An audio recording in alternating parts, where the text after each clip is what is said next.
ஒரு அழகான கிராமத்தில் அருண் என்ற ஒரு நல்ல சிறுவன் வாழ்ந்து வந்தான். அவன் மிகவும் பணிவானவன், உழைப்பாளி மற்றும் நேர்மையானவன். ஒரு நாள் பள்ளியில் ஆசிரியர் ஒரு தேர்வு நடத்தினார். அருண் படித்திருந்தான், ஆனால் சில கேள்விகள் அவனுக்கு கடினமாக இருந்தது.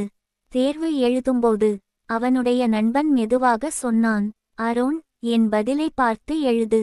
அருண் சிறிது நேரம் யோசித்தான். அப்போது அவனுடைய பெற்றோர் சொல்லிய வார்த்தைகள் அவனுக்கு நினைவுக்கு வந்தது. நேர்மைதான் சிறந்த குணம். அருண் சிரித்துக்கொண்டு சொன்னான், "இல்லை, எனக்கு தெரிந்ததை மட்டுமே எழுதுவேன்." தேர்வு முடிந்தது. ஆசிரியர் பதில்களைச் சரிபார்த்தார். அருணின் முயற்சியும் நேர்மையும் அவருக்கு மிகவும் பிடித்தது.